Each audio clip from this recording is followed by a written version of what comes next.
Story: The House of Lost Dreams. There is a small village deep in the vast forests, where the roads are gradually hidden by the canopy of ancient trees and tall weeds. There, ancient houses stand alone, and everyone who has ever lived in the village says that at the end of the village there is a house that no one dares to approach. That house has been abandoned for many years, with a mystery that no one dares to solve. A young man named Hai, a city person who has just moved to this village, heard this story from the old villagers. They said that the house used to be the home of a happy family, until one day, the whole family suddenly disappeared without a trace. After that, the house was abandoned, no one dared to approach because of the strange things that they believed happened there. Although he did not believe in supernatural stories, Hai still felt attracted to that house. He told himself that it was just an old house and that there was nothing scary about this story. So one day, Hai decided to go to the house to discover the truth, ignoring the warnings of the people. When Hai arrived at the house, he felt the atmosphere around him become heavy. The house seemed to have been abandoned for a long time, with moldy walls and broken windows. However, for some reason, Hai felt a strange attraction from it, as if the house was inviting him inside. Entering the house, Hai felt a strange silence. The whole space seemed to stop in time. There was not a single sound, only cold winds blowing through the cracks of the door, carrying the musty smell of time. Hai walked towards the living room, where there was an old wooden table and a faded fabric armchair. On the table, there was an old leather notebook. Hai could not resist his curiosity.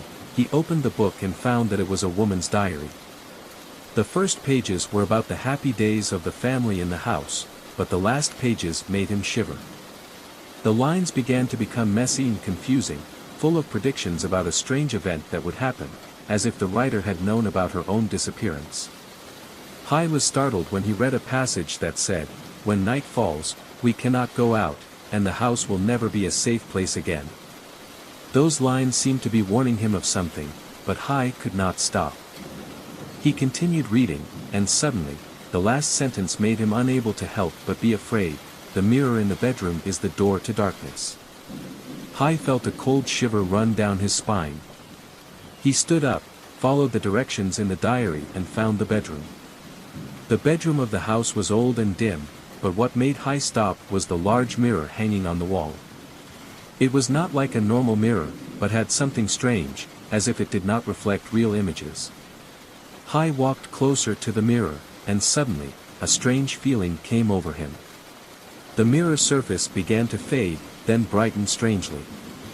He saw in the mirror, the image of a woman standing, with empty eyes, staring at him. But the strange thing was that she did not reflect what he saw, but seemed to be looking into another space, as if she was seeing through the past and the future. Hai's heart beat faster. He could not take his eyes off the mirror. The images in the mirror began to change.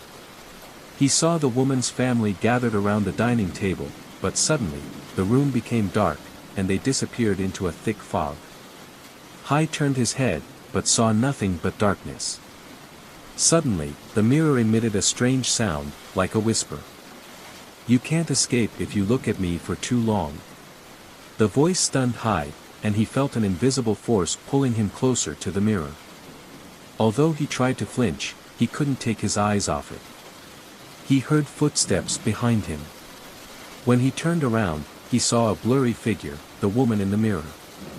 She stood right behind him, and then, her image slowly disappeared into the mirror, leaving an empty space. Hai turned around, trying to run out of the house. But for some reason, he couldn't find a way out. The house seemed to change, turning into a maze with no way out.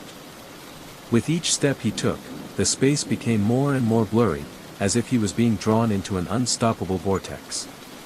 At the moment he felt hopeless, a voice rang out in his head, "You came here, but you can't come back."